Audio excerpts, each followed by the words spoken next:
नमस्कार। आकाशवाणी से प्रस्तुत है समाचार प्रभात।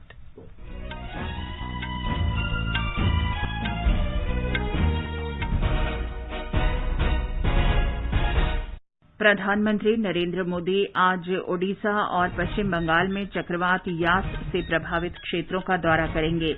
प्रधानमंत्री ने कहा, राष्ट्रीय डिजिटल स्वास्थ्य मिशन लोगों के लिए स्वास्थ्य सेवाएं सुलभ कराने, नए आविष्कार और डिजिटल स्वास्थ्य तकनीक को बढ़ावा देने में मदद करेगा। मिशन के विस्तार में तेजी लाने का आह्वान किया।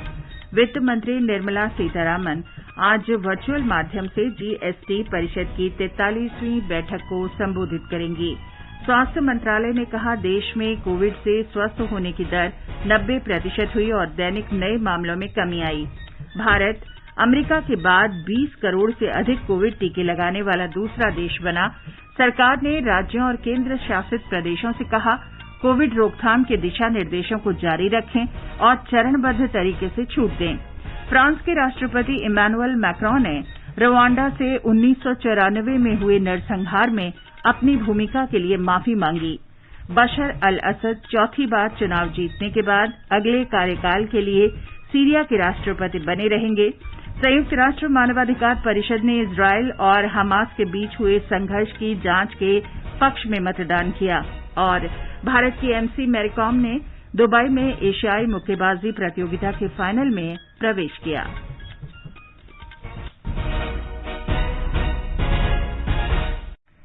समाचार प्रभात में फरहत नाज के साथ मैं चंद्रिका जोशी।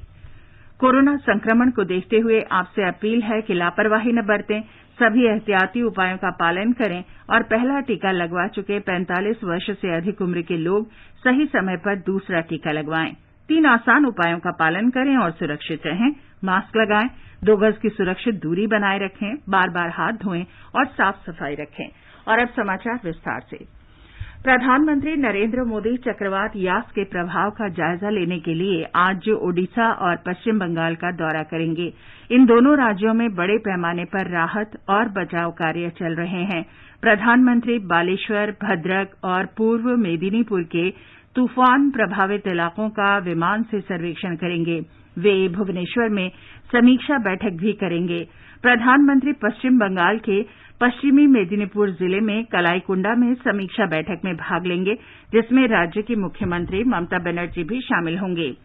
पश्चिम बंगाल सरकार ने शुरुआती अनुमानों में बताया है कि चक्रवात यास से 15,000 करोड़ रुपए का नुकसान हुआ है। केंद्र सरकार राज्य के लिए पहले ही 400 करोड़ रुपए से अधिक की राहत राशि घोषित कर चुकी है। इसके अलावा राज्य सरकार की ओर से मुख्यमंत्री ने राहत और मुआवजे के लिए 1,000 करोड़ रुपए के आवंटन की घोषणा की है।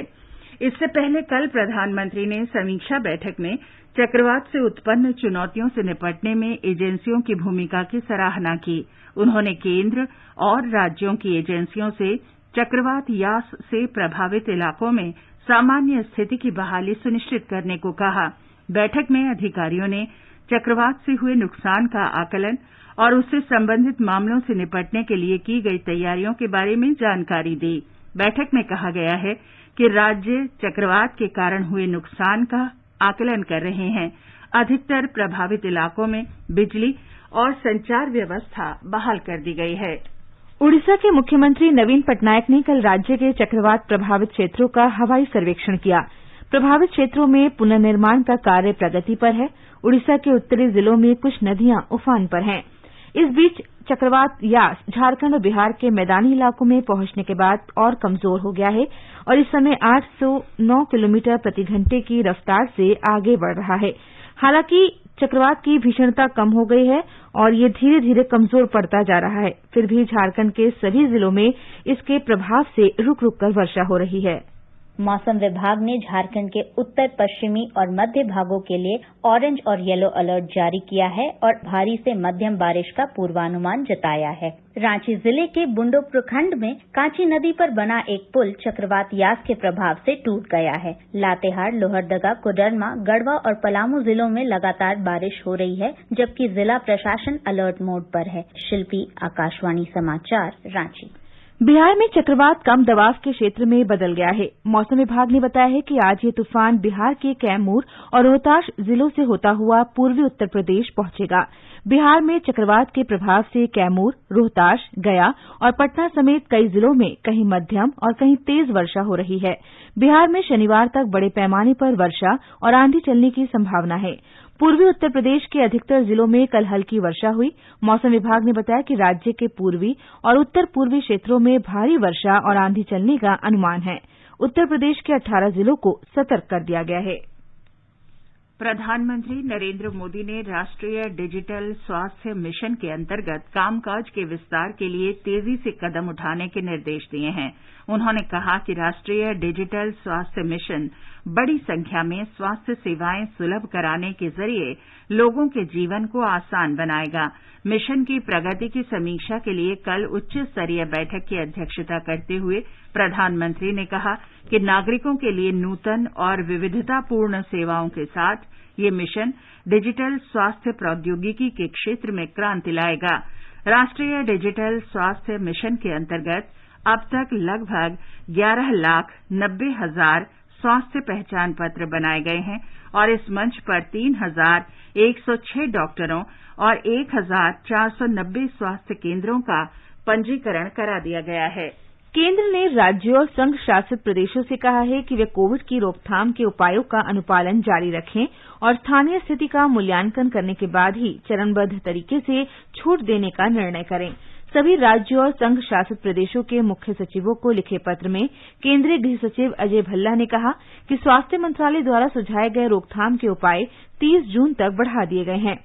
श्री भल्ला ने कहा कि लॉकडाउन और अन्य उपायों पर कड़ाई से अमल करने की बदौलत दक्षिणी और पूर्वोत्तर के कुछ क्षेत्रों को छोड़कर सभी राज्यों और संघ शासित प्रदेशों में कोविड के नए रोगियों और उपचाराधीन रोगियों की संख्या में कमी आई है। उन्होंने कहा कि संक्रमण की दर में कमी की प्रवृत्ति के बावजूद अभी उपचाराधीन रोगियों की संख्या बहुत अधिक है। इसलिए लॉकडाउन के उपाय महत्वपूर्ण हैं और राज्यों को सख्ती से उनका पालन करना चाहिए। देश में अब तक 20 करोड़ 54 लाख से अधिक लोगों को कोविड टीके लगाए जा चुके हैं। 20 करोड़ से अधिक टीके लगाने वाला भारत अमेरिका के बाद दूसरा देश बन गया है। टीकाकरण अभियान के कल 132वें दिन 26,58,000 से अधिक टीके लगाए गए। 18 से 44 वर्ष आयु वर्ग के 11,76,000 से अधिक लोगों को कोविड का पहला टीका लगा। बिहार, गुजरात, मध्य प्रदेश, राजस्थान और उत्तर प्रदेश में 18 से 44 वर्ष की आयु वर्ग के 10 लाख से अधिक लोगों को कोविड टीके की पहली खुराक दी गई। केंद्र ने वरिष्ठ नागरिकों और दिव्यांगजनों के घर के नजदीक टीकाकरण केंद्र बनाए जाने के दिशा निर्देश जारी किए हैं। 60 वर्ष से अधिक ऐसे लोग जिन्हें टीका नहीं लगा है या पहला टीका लग चुका है तथा 60 वर्ष से कम उम्र के सभी दिव्यांगजन इस सुविधा के पात्र होंगे। इस बारे में स्वास्थ्य मंत्रालय ने राज्यों और केंद्र शासित प्रदेशों को दिशा निर्देश जारी किए हैं। इन दिशा निर्देशों के अनुसार घर के नजदीक टीकाकरण केंद्र मौजूदा कोविड टीकाकरण केंद्रों के साथ संबद्ध किए जाएंगे। प्रत्येक केंद्र पर डॉक्टर सहित 5 सदस्य होंगे। स्वास्थ्य मंत्रालय ने कहा है कि देश में दैनिक संक्रमित लोगों की संख्या लगातार कम हो रही है। स्वास्थ्य मंत्रालय में संयुक्त सचिव लव अग्रवाल ने बताया कि 7 मई को 4,14,000 से अधिक लोग संक्रमित हुए थे, जबकि अब ये संख्या करीब 2,11,000 रह गई है। श्री अग्रवाल ने कहा कि 3 मई को कोविड मरीजों की संख्या कुल संक्रमित लोगों का 17.13% थी, जो अब 8.84% रह गई है। इसी तरह इस अवधि में स्वस्थ होने की दर 81.8% से बढ़कर 90% तक पहुंच गई है। कोविड जांच के बारे में संयुक्त सचिव ने कहा कि जल्दी पहचान के लिए सरकार ने पिछले 15 सप्ताह में जांच की संख्या बढ़ाई। देश भर में कोविड जांच की संख्या 3.1 गुना बढ़ गई है। संयुक्त सचिव ने स्पष्ट किया कि संक्रमित लोगों और कोविड से मृत्यु के अनुमान संबंधी मीडिया की रिपोर्ट पूरी तरह निराधार और झूठी है। उन्होंने बताया कि कोविड से मृत्यु की रिपोर्ट और पंजीकरण के बारे में देश में व्यवस्थित प्रणाली है। रिगार्डिंग द इशू की कोविड रिलेटेड डेथ कोई कंसील हो रही है, ये क्वेश्चन ही अराइज नहीं होता, क्योंकि शुरू से ही हमारा एफर्ट्स रहा है कि स्टेट गवर्नमेंट और गवर्नमेंट ऑफ इंडिया एक ट्रांसपेरेंट तरीके से सारी कोविड पॉजिटिव केसेस हों, जितने टेस्ट किए जा रहे हैं और जितनी डेथ है उनको रिपोर्ट करें। यह जरूरी है ताकि हम ओवरऑल इन्फेक्शन की ट्रेजेक्ट्री को समझ सकें, इन्फेक्शन के कंट्रोल के लिए क्या एफर्ट्स करने हैं, उनके लिए हम रिक्वायर्ड एक्शन ले सकें। दिल्ली में कोविड के नए मामलों में निरंतर कमी आ रही है। कल कोरोना संक्रमण के 1072 नए मामले सामने आए। शहर में संक्रमण से 3725 लोग स्वस्थ भी हुए हैं, जबकि 117 लोगों की मृत्यु हुई। इस समय दिल्ली में संक्रमण दर 1.53% है। दिल्ली में अब तक 52 लाख से ज्यादा लोगों को कोविड से बचाव के टीके लगाए जा चुके हैं। पंजाब के मुख्यमंत्री कैप्टन अमरिंदर सिंह ने कोरोना मुक्त पंजाब अभियान के तहत नई पहल मिशन फतेह की शुरुआत की। इस अभियान में युवाओं को शामिल किया गया है। इस अभियान के तहत महामारी से लड़ाई के लिए एक गांव या शहरी वार्ड के एक समूह में 7 ग्रामीण कोरोना स्वयंसेवक शामिल किए जाएंगे। मुख्यमंत्री ने कहा कि कोविड महामारी की दूसरी लहर में गांव सबसे ज्यादा प्रभावित हैं, इसलिए गांवों को कोरोना मुक्त बनाने के लिए ऐसे मजबूत अभियान की जरूरत है। छत्तीसगढ़ में आधे से अधिक गांव अब कोरोना संक्रमण से मुक्त हैं। हमारे संवाददाता ने बताया है कि राज्य में कोविड संक्रमण की दर 5% से कम हो गई है। छत्तीसगढ़ में करीब 20,000 गांव हैं। राज्य शासन के अनुसार इनमें से लगभग 10,000 गांव कोरोना संक्रमण से पूरी तरह से मुक्त हो गए हैं। राज्य सरकार का कहना है कि जिला अस्पतालों से लेकर प्राथमिक स्वास्थ्य केंद्रों तक स्वास्थ्य अधोसंरचना को मजबूत किया गया है। ग्रामीण इलाकों में संदिग्ध कोरोना मरीजों को स्वास्थ्य विभाग द्वारा निःशुल्क रूप से दवाइयों की किट उपलब्ध कराई जा रही है। अब तक 18 लाख से अधिक संदिग्ध मरीजों को यह दवा किट प्रदान की गई है। औसत रूप से प्रतिदिन 70,000 से अधिक सैंपलों की जांच की जा रही है। विकल्प शुक्ला, आकाशवाणी समाचार, रायपुर। महाराष्ट्र में कल कोविड संक्रमण के 21,273 नए मामले सामने आए, जिससे कुल संक्रमित लोगों की संख्या 56,72,000 से अधिक हो गई। कोविड से स्वस्थ होने वालों की संख्या 52,76,000 से अधिक है, जबकि मृत्यु दर 1.63% है। राज्य में अब तक 3 करोड़ 40 लाख कोरोना जांच की गई है और स्वस्थ होने की दर 16.64% है। महाराष्ट्र के निरीक्षण अधिकारी डॉक्टर प्रदीप आप्टे ने कहा है कि कोविड-19 की संभावित तीसरी लहर के दौरान बच्चों में संक्रमण बढ़ेगा या नहीं, इस बारे में अभी कोई वैज्ञानिक विवरण उपलब्ध नहीं है। कल आकाशवाणी समाचार से विशेष भेंटवार्ता में डॉक्टर आप्टे ने कहा कि कोविड-19 की पहली और दूसरी लहर के दौरान बच्चों में संक्रमण दर लगभग एक जैसी थी। उन्होंने लोगों से अपील की कि बच्चों के कोविड-19 से संक्रमित होने की आशंका को लेकर घबराएं नहीं। Pediatric population actually lacks the receptor protein, which is essential to bind the S protein from the virus. That is why this kind of serious mode of infection is very rare among pediatric population. Maharashtra में महिला स्वयं सहायता समूह ने पूर्णबंदी और राज्य में लगाए गए सख्त प्रतिबंधों के दौरान भी अपना काम जारी रखा है।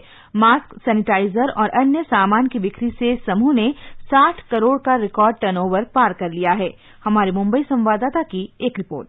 विभिन्न 730 स्वयं सहायता समूहों की 2000 से ज्यादा महिलाओं ने इस दौरान लगभग 9 लाख मास्क तैयार किए और इस माध्यम से 1 करोड़ रुपए से ज्यादा की आय प्राप्त की। कोरोना की पहली लहर के दौरान उन्होंने 1 करोड़ से ज्यादा मास्क के माध्यम से 13 करोड़ से ज्यादा का कारोबार किया था। लगभग 40 स्वयं सहायता समूहों द्वारा सैनिटाइजर का निर्माण किया जा रहा है। लगभग 2000 एसएचजी ने राज्य के 34 जिलों में सब्जियां बेचकर 20 करोड़ रुपए अर्जित किए। फलों की बिक्री द्वारा इन्हें 7 करोड़ रुपए प्राप्त हुए। अनाज की बिक्री ने इन स्वयं सहायता समूहों को 15 करोड़ रुपए की आमदनी दी। कुछ समूह कोविड केंद्रों को खाना मुहैया करा रहे हैं, कुछ बीज, उर्वरक, खाद की बिक्री कर रहे हैं। जीवन भावसार, आकाशवाणी समाचार, मुंबई।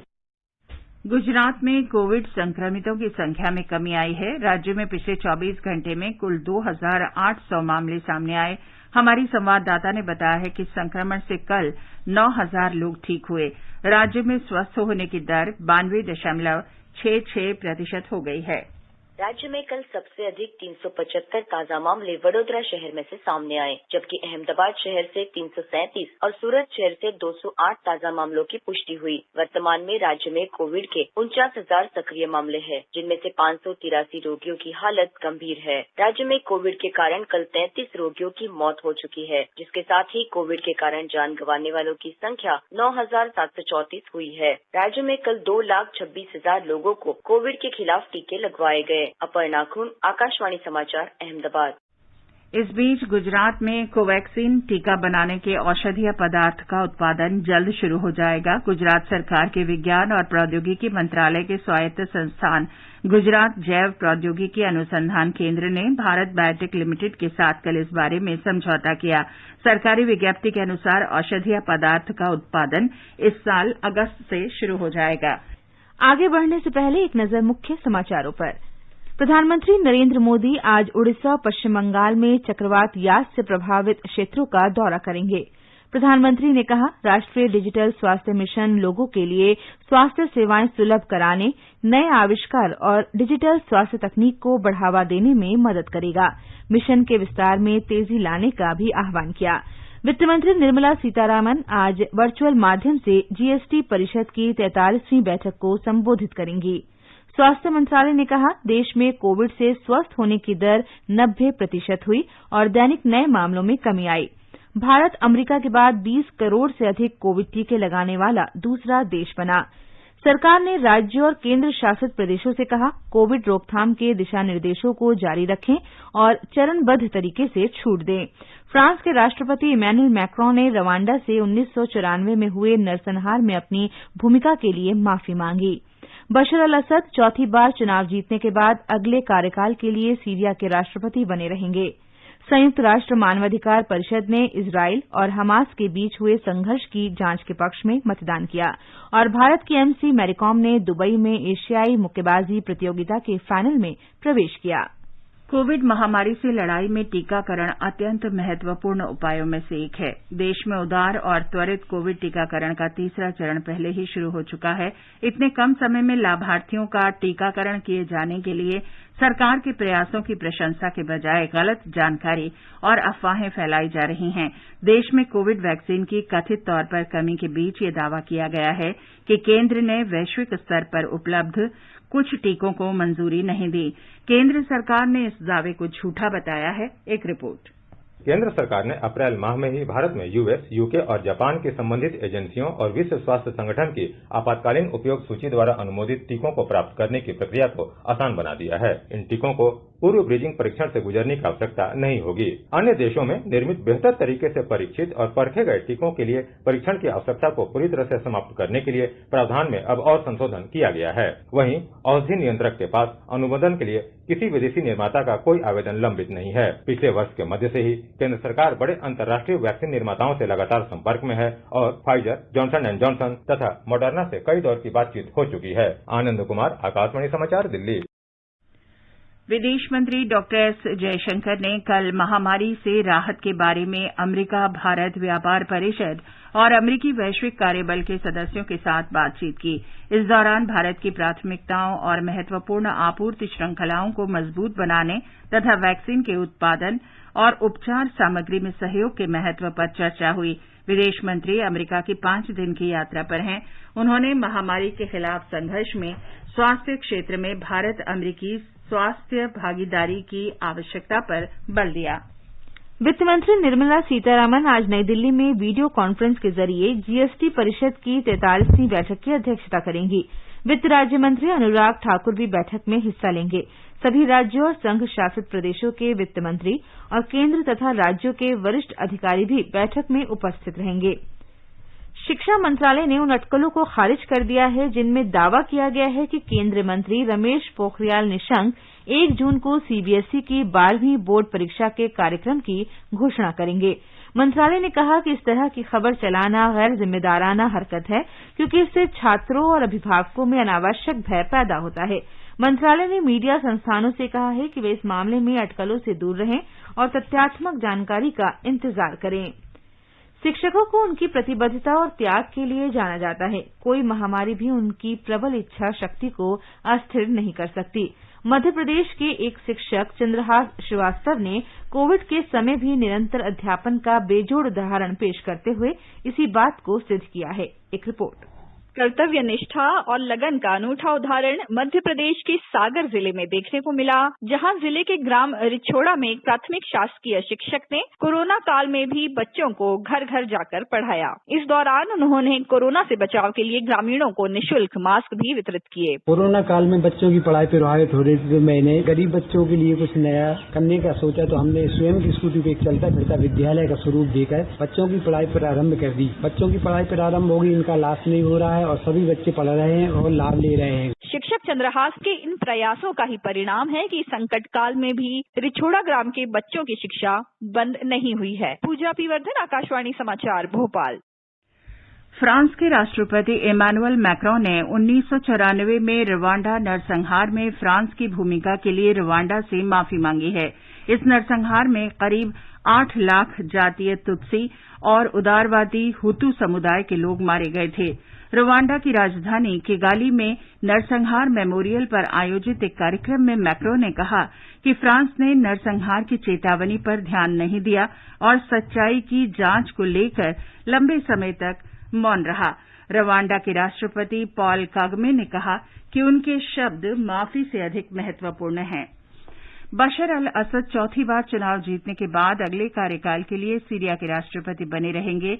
असद सन 2000 से राष्ट्रपति पद पे हैं। वे अपने पिता हफीज के स्थान पर राष्ट्रपति बने थे, जिन्होंने 1/4 से अधिक सदी तक शासन किया था। आज विनायक दामोदर सावरकर की जयंती है। प्रधानमंत्री नरेंद्र मोदी ने स्वतंत्रता सेनानी और देशभक्त विनायक दामोदर सावरकर को इस अवसर पर श्रद्धांजलि अर्पित की है। लद्दाख में सेना और स्थानीय लोगों के बीच अच्छे संबंध रहे हैं। स्थानीय लोगों ने पड़ोसी देश के साथ युद्ध या सीमा विवाद की सूरत में आगे बढ़कर देश की रक्षा में सेना की मदद की है। आकाशवाणी लेह की 50वीं वर्षगांठ के उपलक्ष्य में हमारी लेह संवाददाता की ये विशेष रिपोर्ट। लद्दाख के लोगों का और सेना का एक खास रिश्ता है और दोनों हमेशा से एक दूसरे की मदद के लिए तैयार रहता है। यहाँ के बच्चों से लेकर बुजुर्ग तक लोगों के मन में सेना के लिए इज्जत है और ऐसे बहुत ही कम परिवार होंगे जिनका कोई सदस्य सेना में भर्ती न हो। बहुत सारे गांव आर्मी कैंप के अगल बगल में या कैंप के बीचों बीच बसा है। ऐसा ही लद्दाख के पूर्व में केरे गांव है। इस गांव का युवा अरिक्सिन गुरमेत सेना से प्रेरित होकर आर्मी ज्वाइन करना चाहता है। आर्मी की तरफ जो फीलिंग है ना, वो बहुत ही क्लोज है। बचपन से मैं यहीं पे पला बड़ा हूँ। मैंने अपना हाई स्कूलिंग यहीं पे किया है। जब मैंने 12th कंप्लीट किया, मैंने सुना था, तब मैंने अपना ग्रेजुएशन स्टार्ट कर लिया। लद्दाख के लोगों ने जब भी जरूरत पड़ी आगे बढ़कर देश की रक्षा और सेना की मदद की है और इसके लिए हमेशा तैयार रहता है। आकाशवाणी समाचार के लिए रमेश चंद्र के साथ केरे गाँव से मैं दिस्क डोलमा। भारत की शीर्ष मुक्केबाज 51 किलोग्राम वर्ग की खिलाड़ी एमसी मैरीकॉम ने दुबई में हुए एशियाई मुक्केबाजी प्रतियोगिता के फाइनल में प्रवेश कर लिया है। उन्होंने सेमीफाइनल में मंगोलिया की लुत्सेखान अल्तांग सेटसेक को हराया। संयुक्त राष्ट्र मानवाधिकार परिषद इजरायल और हमास के बीच हाल में हुए संघर्ष के दौरान हुई हिंसा की जांच करेगी। इस बारे में इस्लामिक देशों के समूह के एक प्रस्ताव को परिषद ने स्वीकार कर लिया है। प्रस्ताव के पक्ष में 24 और विरोध में 9 वोट पड़े। अमेरिका ने कहा है कि परिषद का ये निर्णय क्षेत्र में शांति लाने के प्रयासों के लिए खतरा पैदा करेगा। अनेक पश्चिमी देशों समेत 9 सदस्यों ने इस प्रस्ताव का विरोध किया, जबकि 14 सदस्य देशों ने मतदान में भाग नहीं लिया।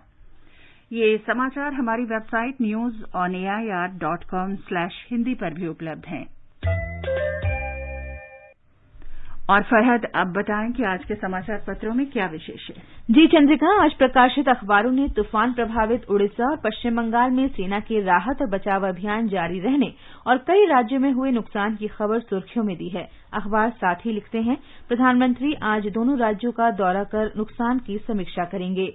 राष्ट्रीय सहारा ने विशेष आलेख में अध्ययन के हवाले से लिखा है, कोविड फ्लू की तरह लंबे अरसे तक साथ ही रहेगा।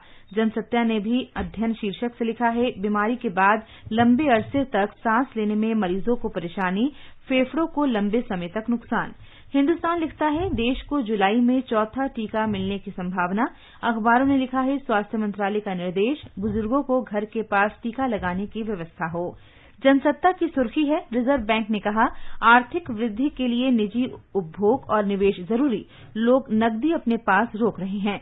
दैनिक जागरण ने रिजर्व बैंक के हवाले से लिखा है कोरोना का अर्थव्यवस्था पर असर लंबे समय तक रहेगा। पत्र के अनुसार आने वाले दिनों में टीकाकरण की रफ्तार पर निर्भर करेगा अर्थव्यवस्था की गति पकड़ने का दारोमदार।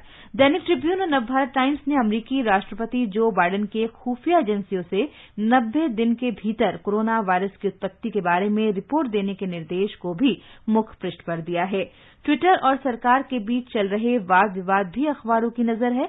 जनसत्ता ने लिखा है सरकार ने कहा आरोप पूरी तरह आधारहीन। नवभारत टाइम्स का मानना है ट्विटर ने भारत में बताया खतरा, सरकार ने कहा मर्जी थोप रही है कंपनी। दैनिक जागरण की पहली सुर्खी है केंद्र ने कहा इधर उधर की बातें छोड़ भारत के कानून का पालन करे ट्विटर। अमर उजाला के शब्द हैं सरकार ने दिखाया आईना, कहा दुनिया के सबसे बड़े लोकतंत्र को ना सिखाएं। राष्ट्रीय सहारा ने पहले पन्ने पर विदेश मंत्री एस जयशंकर के इस बयान को अहमियत दी है कि सरकार की छवि धूमिल करने के विशेष प्रयास चल रहे हैं। भारत से भागे हुए हीरा व्यापारी मेहुल चोकसी को सीधे भारत को सौंपने के एंटीगा के निर्णय को भी अखबारों ने पहले पन्ने पर दिया है। अखबार लिखते हैं भारत एंटीगा और डोमिनिका के साथ मेहुल चोकसी के प्रत्यर्पण के लिए संपर्क बनाए हुए हैं।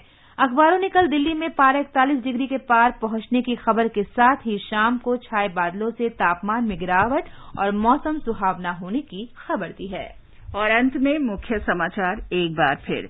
प्रधानमंत्री नरेंद्र मोदी आज ओडिशा और पश्चिम बंगाल में चक्रवात यास से प्रभावित क्षेत्रों का दौरा करेंगे।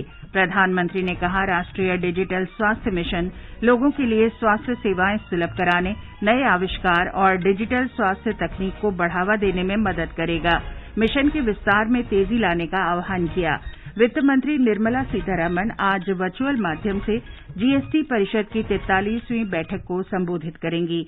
स्वास्थ्य मंत्रालय ने कहा देश में कोविड से स्वस्थ होने की दर 90% हुई और दैनिक नए मामलों में कमी आई। भारत अमेरिका के बाद 20 करोड़ से अधिक कोविड टीके लगाने वाला दूसरा देश बना। सरकार ने राज्यों और केंद्र शासित प्रदेशों से कहा कोविड रोकथाम के दिशा निर्देशों को जारी रखें और चरणबद्ध तरीके से छूट दें। फ्रांस के राष्ट्रपति इमैनुअल मैक्रों ने रवांडा से 1994 में हुए नरसंहार में अपनी भूमिका के लिए माफी मांगी। बशर अल असद चौथी बार चुनाव जीतने के बाद अगले कार्यकाल के लिए सीरिया के राष्ट्रपति बने रहेंगे। संयुक्त राष्ट्र मानवाधिकार परिषद ने इजरायल और हमास के बीच हुए संघर्ष की जांच के पक्ष में मतदान किया और भारत की एमसी मैरीकॉम ने दुबई में एशियाई मुक्केबाजी प्रतियोगिता के फाइनल में प्रवेश किया। इसके साथ ही समाचार प्रभात का ये अंक समाप्त हुआ। नमस्कार।